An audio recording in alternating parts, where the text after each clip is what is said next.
The way I like to start these things is always with a quote. And today I have, if you're always trying to be normal, you will never know how amazing you can be. Maya Angelou. And today I have David Allen Tracy, who is a dynamic keynote speaker renowned for his experience in personal branding and empowerment. With over 500 individuals coached in the last 4 years, David has a wealth of insights about personal branding, guiding individuals to break free from social pressures, childhood trauma, and embrace their true selves. David inspires audiences to discover their it factor and stand out in a competitive world, which you do stand out in a competitive world. David, how are you today? I'm doing great. How are you doing? I'm doing fantastic. I'm very excited about this because I think we'll have um, a lot of insights of what people perceive personal brand. They have a very like a high level. They will see some like I want to be like that person, 3 million followers every day, without knowing what really goes in the back and kind of how to develop a personal brand and all the other stuff that you cover as well. But first, I would like to start with the beginnings. Can you tell me um, how did all of this start off with David in the beginnings, and how did you get to be where you are today? Yeah, no, thank you so much for having me on your podcast. It's a big pleasure. And yeah, when it comes to where I am today and the role I am in personal branding, I would have never imagined even 5 years ago, 2 years ago, that I would be a full-time personal brand coach. But it really makes sense. Personal branding is really helping highlight the facets of individuals, right? And highlighting their personality and highlighting who they are for the public eye to see and to desire to engage with you, your personal brand. And so for me, my upbringing really does come into play. I was born in the United States in Wisconsin, but I was raised in Panama, specifically amongst Indigenous tribes in Panama. My parents had a nonprofit, so I grew up bilingual, in Panama and Mexico and Guatemala, but then also was raised amongst Indigenous tribes. And throughout my teenage years and actually childhood, as well as my young adult years, I traveled to over 40 countries. And I worked with volunteers and nonprofit work from all around the world in a variety of projects, as well as in government and social issues and hurricane relief or earthquake relief, rather, flood relief, and many, many other things. And so I got to learn and experience so many things with so many different types of people and working with volunteers and teams and working with people in government and in police and in the military and different things. And so you start to really understand and glean from that the way people think, the way that people process, how people interpret the same thing completely different, and I did a lot of conflict resolution and I would organize conferences and conventions and events and a lot of things. So that was probably my foundations in understanding people. I think at the end of the day, marketing and personal branding is all about understanding people. And so eventually I transitioned out of the nonprofit world and started a marketing agency and uh, did the same approach I did in nonprofit world. It's all about understanding, knowing people, and we specialized in doing cross-cultural communication internationally. So entities in one country trying to do business in another region or country. How do you contextualize the branding message so that it makes sense in whatever culture they're in? Of course, we worked on the local level as well, but our specialty was really in more of that international marketing. So we could do marketing in 9 languages. Eventually, the agency world, for anyone who's involved in marketing and maybe listening to this, how much of a you have to really love it because it is kind of a dog's life in some respects, with the many components that are constantly changing. We just look at Google by itself. Just Google is such a transitional thing, as well as even algorithms and of course AI technology. So I got to the point where I found my niche, and my niche was really although I understand the technicality of it, I'm well versed in understanding marketing and strategy. I'm award winning in it. I like people one-on-one the best and the coaching component of individuals. And so eventually, after a while, I decided, you know what, I'm going to hone in on and specialize as a personal brand coach. And that's what I did. It was quite the journey. And it feels like um, it's a journey that just kept adding layers and layers and layers of complexity, which are not very easy to obtain if you just go and work in an agency somewhere. But throughout the experience that you were explaining that's how it sounded like layers of extra things that are adding to this complexity that you would develop, like you mentioned, like people understanding you. That's basically marketing and personal branding. Now, um, what are the things that you took from living with Indigenous people that you brought into marketing? That's a very good question. No one's ever asked me that as many times as I shared my story. So I really appreciate that question. Uh, I think with Indigenous people, all cultures are different. All cultures are unique. But what we have in the US or in Canada where you're at is this individuality. Most people think from the individual standpoint, my rights, what I want, my perspective, my desires. Whereas amongst indigenous tribes, it's very different. And also in Latin America, Africa, the Middle East, but especially amongst indigenous tribes, it is not about the individual, it is about the tribe. So it's about the collective, it's about the community. Decisions are not made by individuals, they're made by groups. And so when we look at that, consumer psychology in the realm of marketing, most marketing is focusing on individual consumers. So it's if we're looking, B2C, it's individuals to consumers, uh, or B2B even. It's curating it to the owner of the company. But the world is so different than that. Decisions are oftentimes made collectively. And so when I would do marketing, for example, for some companies, especially if we're doing marketing in Latin America or to Latinos, I'd be like, okay, who's the decision maker? Oftentimes it's the moms. It is. It's like it's very matriarchal in many cases. And so the business or a brand is trying to, promote it towards young people. But at the end of the day, the person who's calling the shots is the mom because oftentimes they live with their mothers for many, many years. And so we're like, okay, so we need to make sure that your marketing is also toward, and they weren't thinking that way. So those are the kind of things that I would throw into the mix, I think, from the indigenous component. I think also amongst indigenous tribes, there's this tradition of uh, storytelling from generation to generation. And people would gather around in that storytelling format, usually at night, sitting on a hammock or at the hut or around a fire or something. And so we get to the point where all marketing is storytelling in some shape or form.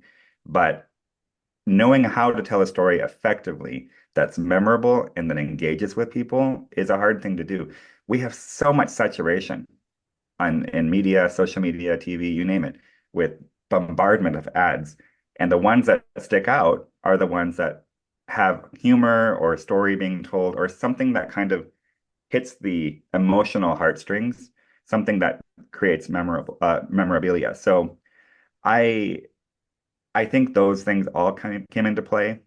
I think also probably the way I managed my team and worked with everybody was very much more tribal in nature, much more less top-down leadership where I'm in charge and here it's more of the let's do this. In fact, my URL and our slogan for my agency, which was called Northgate, was "We are Northgate," plural. And I think all of that came into play with that.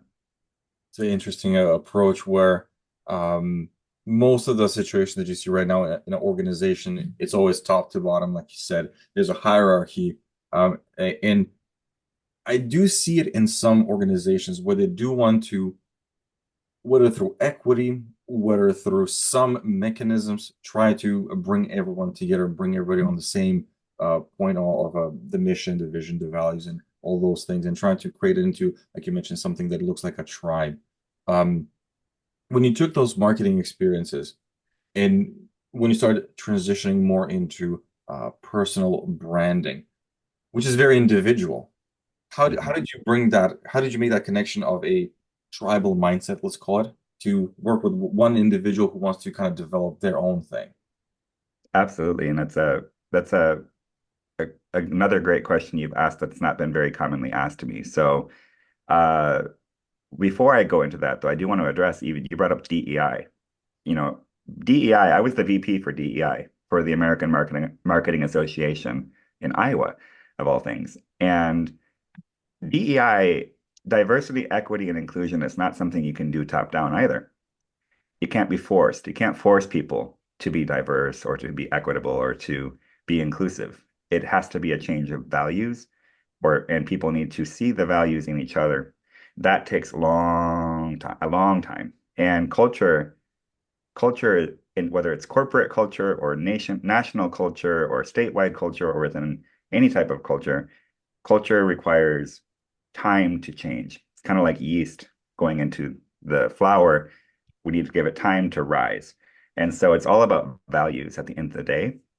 And when it comes down to storytelling for any entity or corporation, it is all about instilling values in all different formats. And so when it comes to personal branding, though, personal branding, I have really five components I look at. And the first thing is that most people, yes, it's individualistic. Yes, it's about me highlighting out to you, right?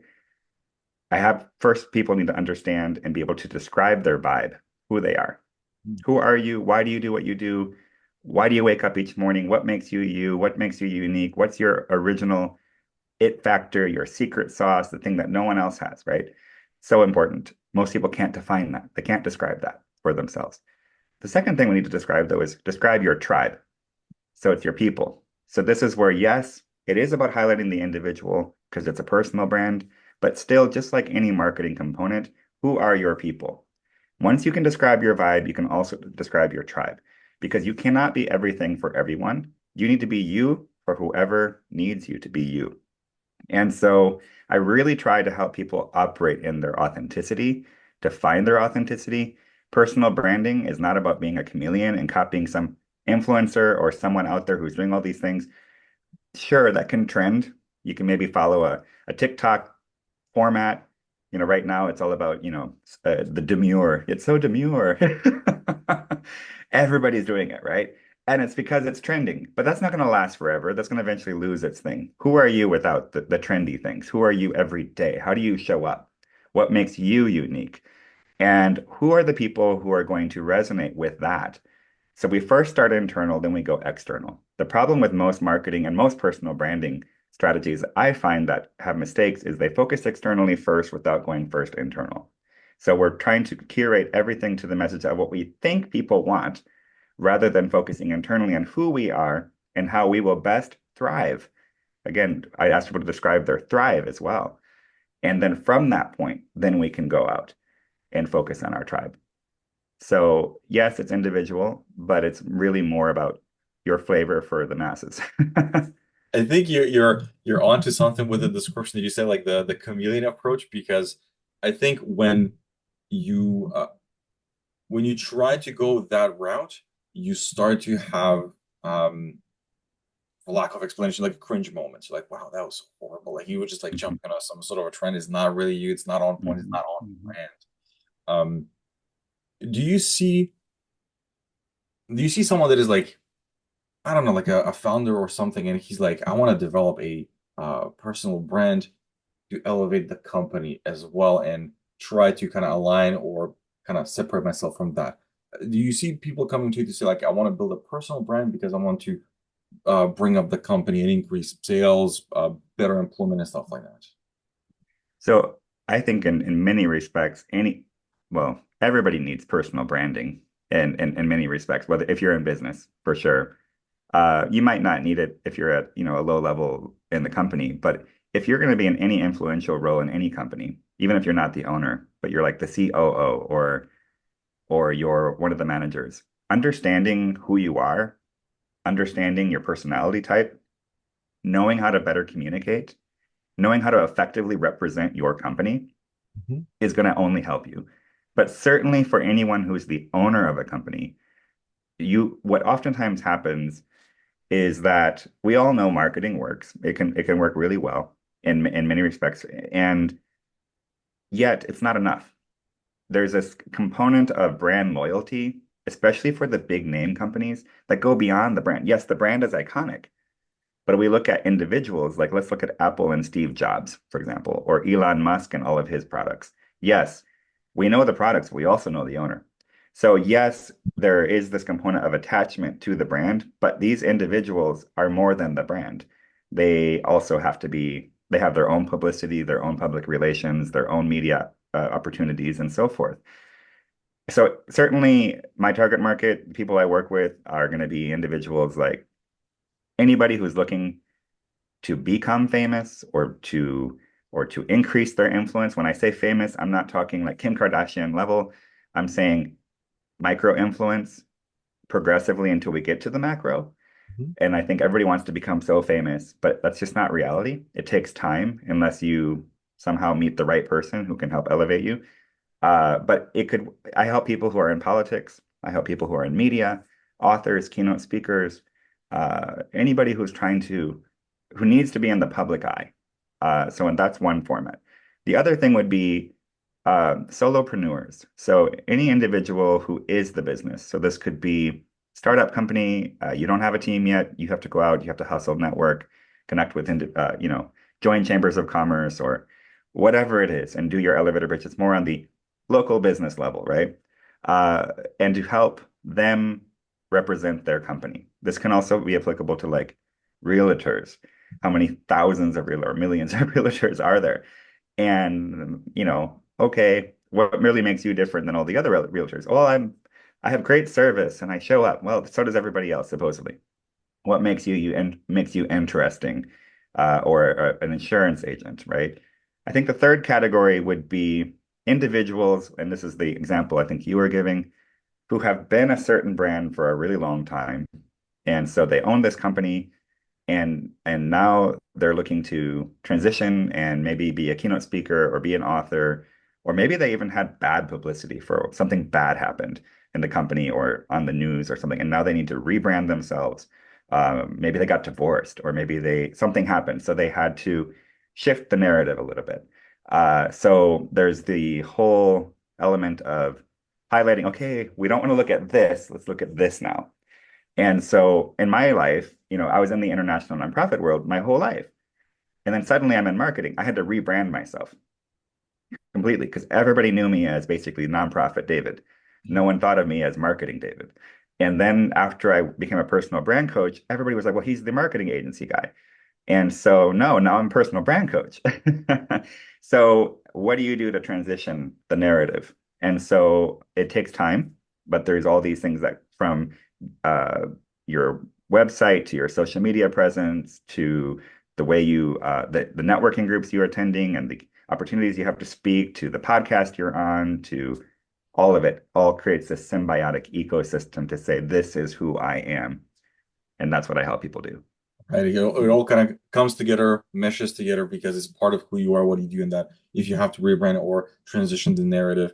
But it's interesting that you mentioned that even someone that is a solopreneur, you would advise someone that is a solopreneur because it is the way you talk to people, it is the way you network, and you might associate it as sales, but it's not just sales. It's just how you will be remembered when you leave the room. It's not just not a realtor or just not an accountant. It's that guy. I remember that girl. I remember this person because even as a solopreneur, you can benefit from a personal brand to be remembered by your potential clients. It's not just about kind of like having a sales approach.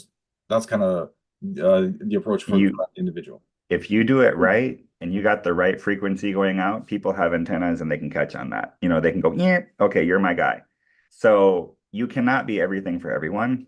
So you have to know who you are and who your tribe is. So for example, when I go to networking events, I know my target market. Or I go to a conference or a convention, I already know my target market. I know exactly who the avatar is, usually, statistically, who my clients are, who I have the easiest time getting as a client. So I go into a room and I go, there they are. I know exactly what age they are. I know, in my case for personal branding, not that I don't work with men, I work with a lot of men, but about 65-70% of my clients happen to be women. I think in part, women are more open to personal branding than men. Okay.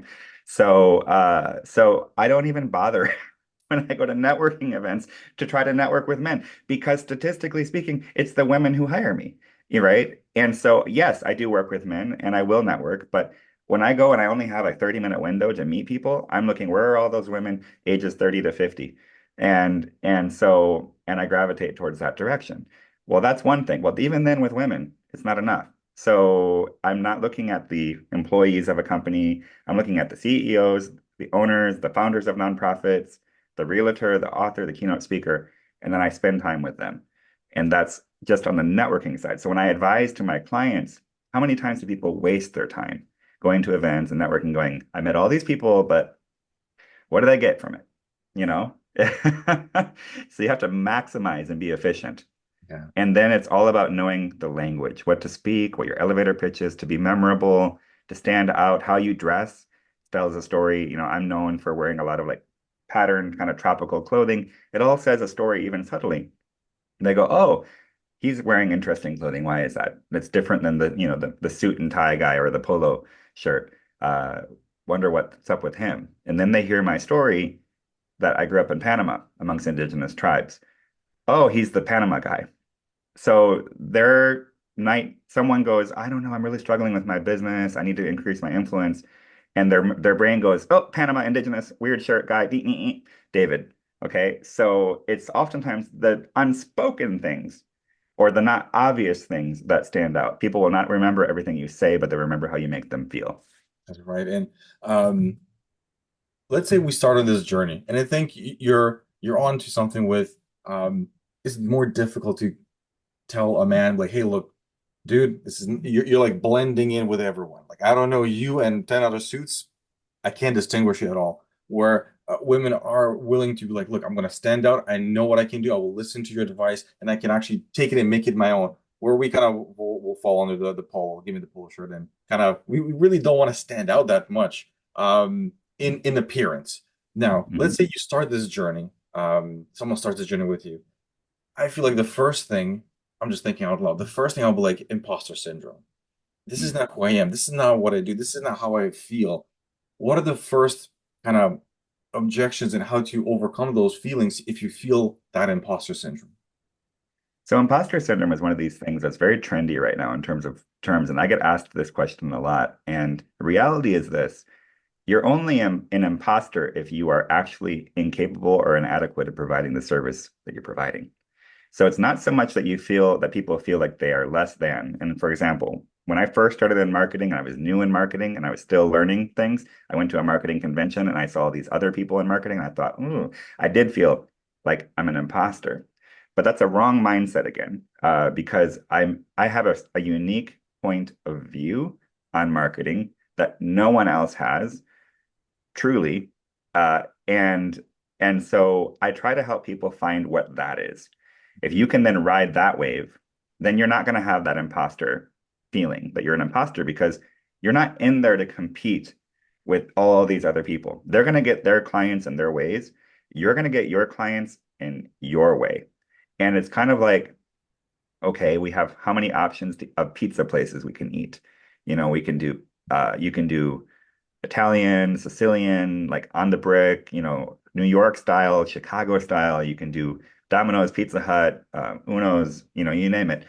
And why do people choose one over the other? There's a certain type of palate that certain people like. Some of it's budget, some of it's convenience and location, some of it's just because they grew up eating something the certain way. And so once you understand that, then you just got to make your pizza the way you want to have your pizza. And some people are going to like that. Then you won't have imposter syndrome because the problem we have with that is that we're trying so hard to be something that maybe we aren't yet. Maybe we can arise to it, but be who you are today. So I have this thing I oftentimes say that authenticity sells. The reason authenticity sells is because people can smell BS a mile away.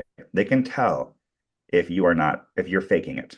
They can tell if you aren't the real deal. You can be saying all the right things and all the way, but there is something about it that people go, I don't know. Authenticity sells. Now, the root word of authentic is author. So it is essentially knowing who is writing your story. So if you know yourself well enough as the author, then you can write your story.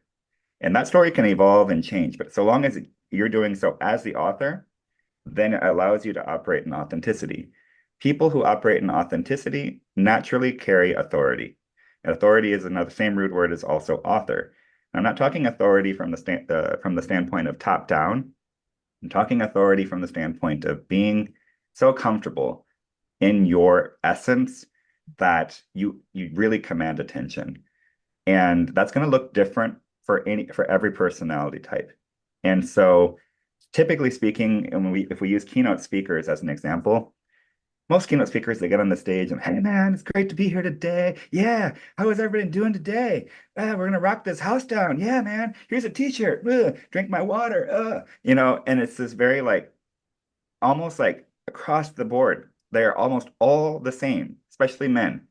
Almost all the same. They walk the same, they strut the same, they do the thing.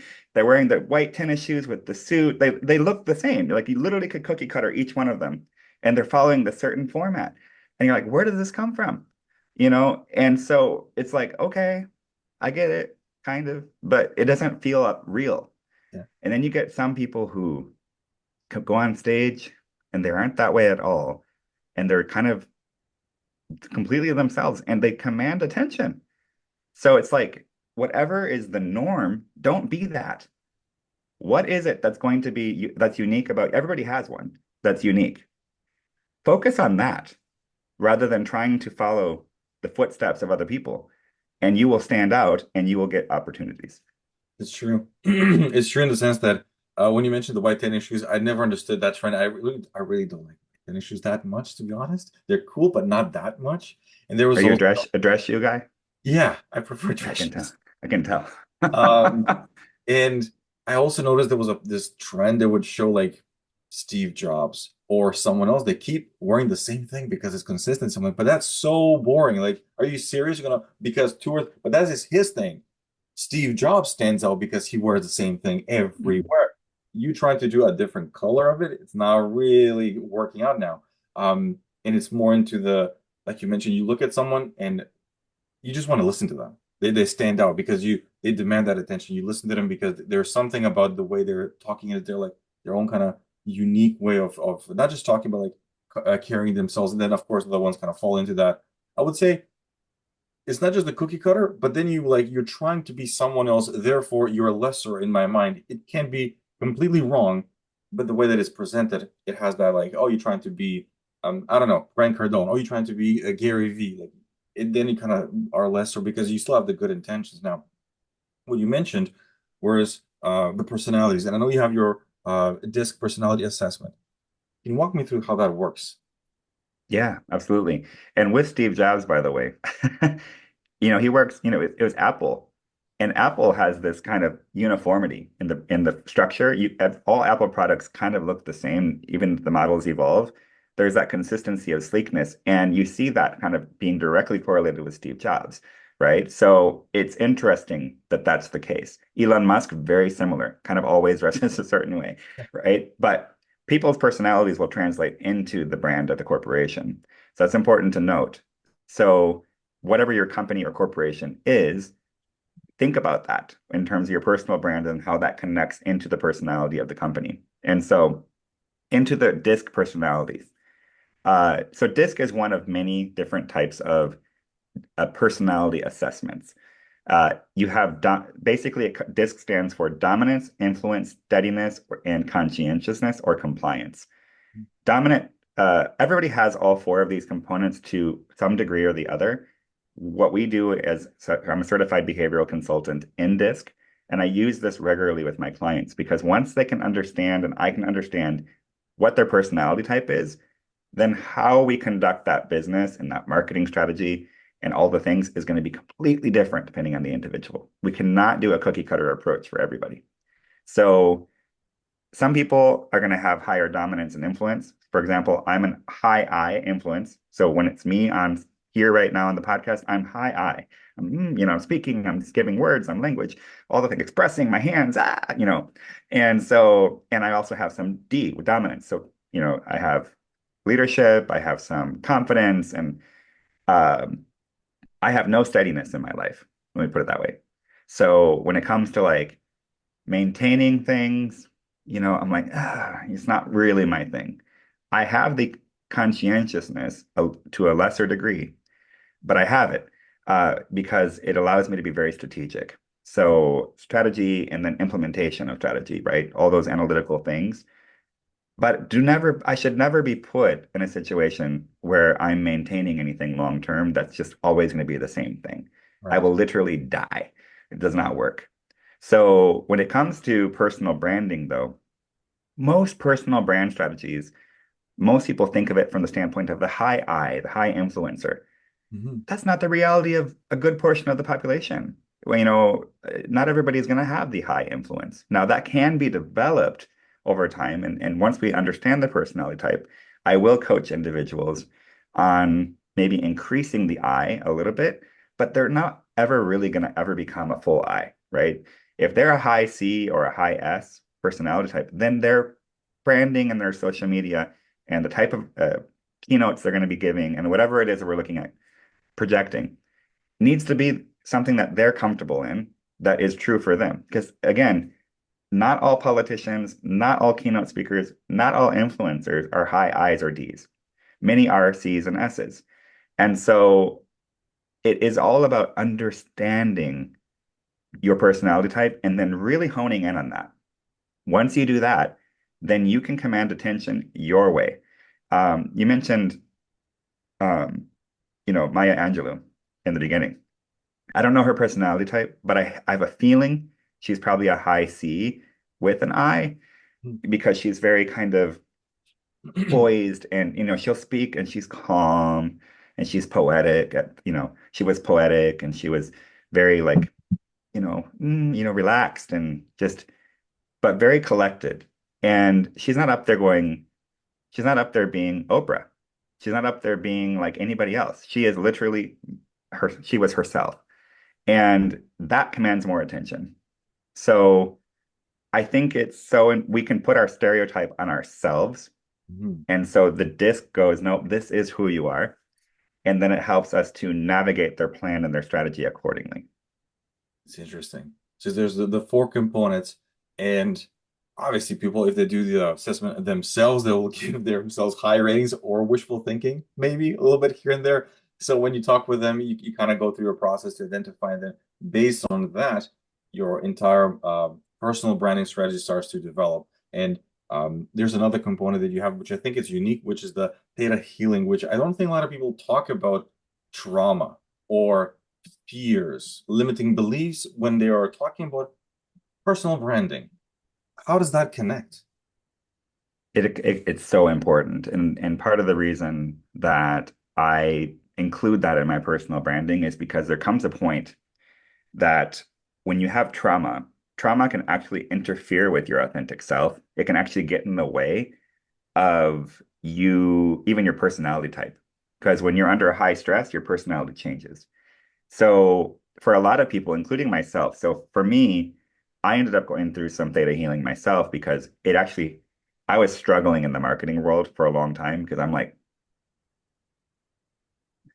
I'm a high I and I don't like being methodical. I need change. So me running all these marketing ads and all these things for all these people consistently is not a good fit for me. So I felt I was falling into depression. And I ended up having a client who was certified in theta healing, and I was helping her market that. And all of a sudden, I'm like, well, that's pretty cool. Well, that's interesting. Can you do some sessions with me? So she started doing sessions with me. And I realized that I had had patterns in my life that I was carrying from childhood that put me in the situation where I felt like I always had to help everybody. Because I grew up in the nonprofit world, right? And we Yes. always did so with a lot of volunteers. And so I hired a very diverse team from all around the world, and we were doing a lot of pro bono work for a lot of nonprofits at the same time. And I would work myself long hours and nights and weekends trying to help all these people for good reasons and good causes, but it was rooted in who am I without this? If I don't have the cause, then who is David Tracy? If I'm not helping save the world, then who is David Tracy? And so once I realized some of that and the reason I was using it as a coping mechanism, I was able to heal that. Then I go, well, you know what? Now that I don't have that anymore, I don't want to have an agency anymore. Why am I doing this? And I completely shifted into personal branding over some time. It took some time, but even the way I dressed changed. Even all of that, it just all shifted because of inner healing. I was wearing black polos every day. That was my outfit for years. because I just didn't know who I was. And I got do it. I'm like, well, what does David Allen Tracy want? What do I like? What do I enjoy? I'm like, well, I grew up in the jungle. I grew up in Panama. I like this. I like the other. This is what I really want. And then boom, boom, boom, boom. I got rid of all the polo shirts and threw in all these shirts and started changing everything from that standpoint. So I do include it. And as an example, I've had clients who come to me for personal branding who know that who are literally melting when they're in networking events or they're on stage Mhm. with fear of failure or fear of success or fear of public speaking or whatever it is, but they know they need to increase their influence. Well, where's that fear coming from? So I could send them off to some therapist or EMDR therapist or something, and they're going to talk about their mental health, their emotional health, and their spiritual health or whatever it is. They're not going to correlate that with their business. They're not going to correlate that with their marketing. So they're going to focus on the individual's personal needs. And likewise, if you go to a marketing agency or you go to a personal brand coach, they're going to focus on your marketing and your strategy and all that, but they're not going to focus on the individual. So I thought, well, why don't we blend them? Because now they are already trusting me with their narrative going forward, all the marketing and strategy and branding. Why don't we have this personal component? Because personal branding is very personal and help them overcome the fears. So I've worked with people, usually they do about 3 or 4 sessions with me, just that. It's optional, they don't have to, but I'm a certified Theta healer practitioner, and it basically allows them to have a lot of clarity, get rid of certain patterns that get in their mindset that affect their personality, that affect the outcomes. So when it comes to like psychological issues, I won't work with people on that stuff. But if we're talking mindset, if we're talking trauma that gets in the way of your personality, then I'm all in. And it helps. I've helped so many people overcome trauma with that. So It's something that I think people call it all kinds of different things. Like I mentioned, maybe limiting beliefs, maybe something that were kind of like a narrative they believe since they were young, or something that happened and they kind of try to shape and mold into something that always feels uncomfortable.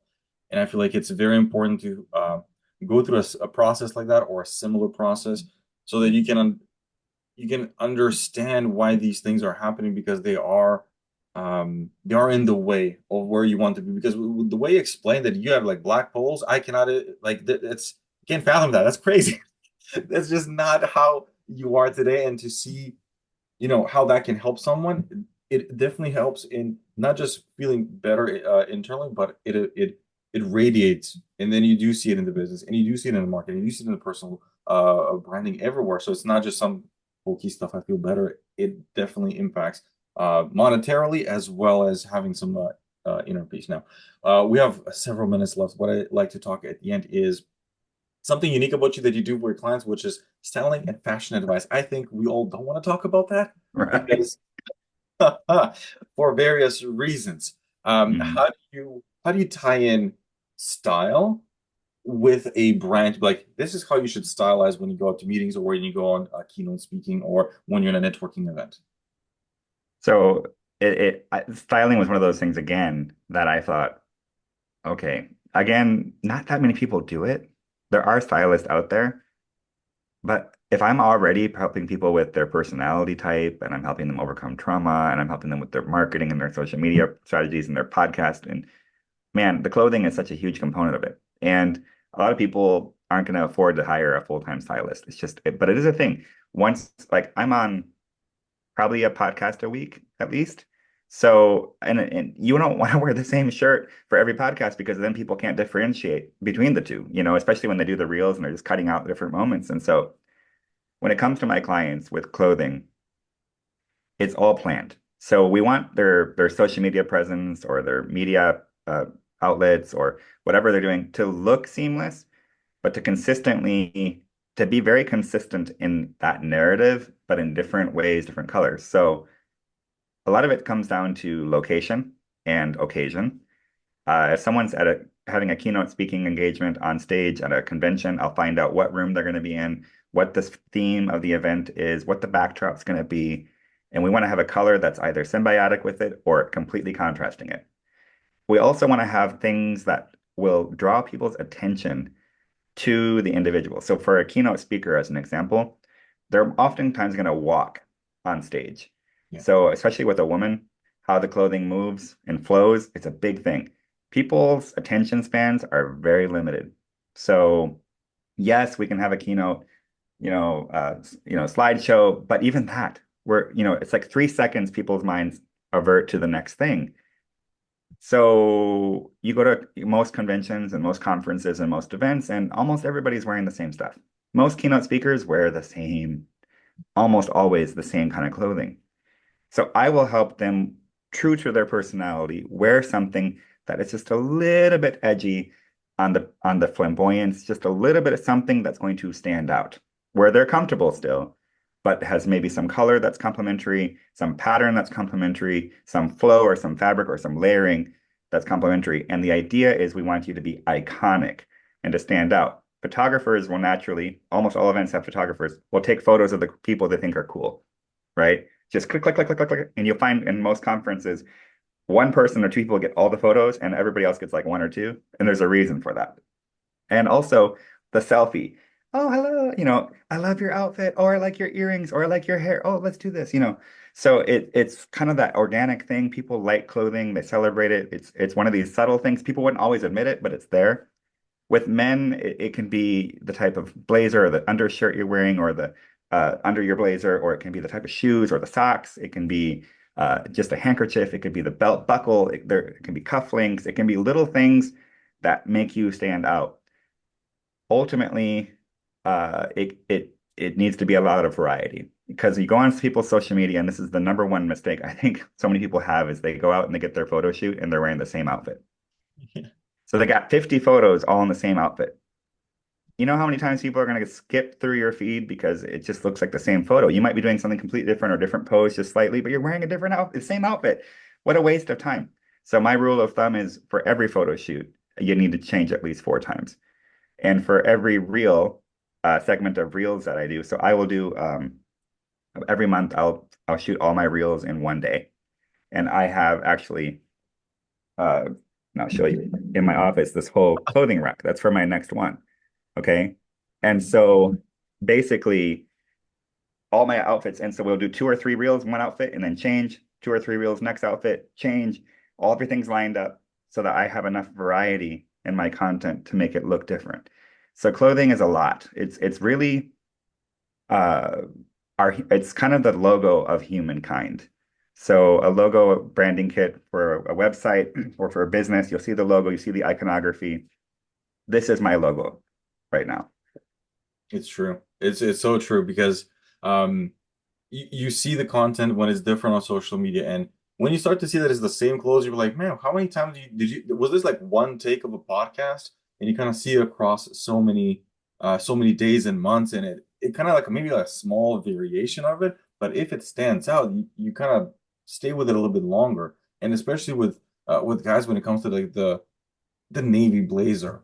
It's kind of the same. The moment you see someone that has, like, I don't know, like sand color, for example, wow, that pops out. And like, is that in Italy? Is Tuscany? Like, where is he? Just because the color of the blazer changed, you associate that maybe they're not here, they're not in North America. And those things are, um, it's paying attention to those details, which you're fantastic at, that it makes you stand out and it is part of the whole branding experience. It's not just, if you go on an event, people will take pictures of you. They will want to be like, oh, that's the cool outfit, whatever, as opposed to just another one of so many. And you're hoping that it's the message. The message will stand out even more because they will remember you even more and they will continue to follow you and will want to engage with that person because like they have a personality. It's not just another keynote speaker at this event. No. And it David. can be in any situation, whether you're networking or even just day to day, going out and about with through your business. The most people, most men, I should say, especially, don't try very hard in this area. And there's a reason, men can be very basic, and that's fine. That's fine. But if you're looking to increase your influence, then you got to walk the walk. It takes effort and planning. And I love getting to work with men, helping style men and stuff. It's so fun because most men don't, this is not the kind of stuff that men think about. I didn't for a long time either. But once I got into that world, it was like, whoa, there's so many options and things. It's actually quite fun. And what happens then is when you're a man who dresses a certain way and you do stand out, everybody gravitates you because it's so rare. Now, women typically are going to be usually a little bit more expressive in their clothing. But I'm not even saying you have to be like crazy prince. I'm talking like even just showing up looking nice, like sharp with your dress shoes and like a blazer. Even that's not common anymore. It was back in the, up until the 1960s, men dressed pretty sharp, Yeah. and they wouldn't even leave their house without a suit and tie on. And I'm not one who likes wearing suits and tie. That's not my point. But we've gotten very, very casual over the years. And there's something about dressing up and dressing nice that goes, this guy's like trustworthy, he's successful, he's organized. But when you throw in a little bit of character and personality into it, he's exciting, he's cool. You know what I'm saying? Like, so there's those elements that create intrigue. And women like a man who dresses nice.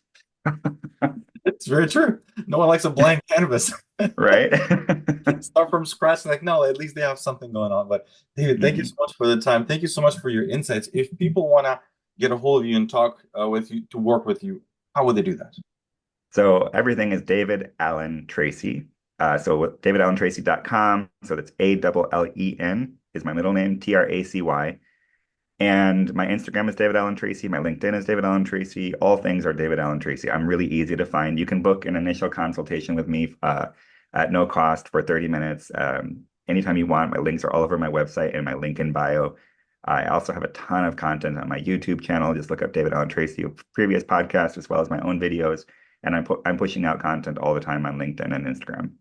Fantastic, David. Thank you again for this. Thank you for your advices. And keep standing out, man. Keep standing out.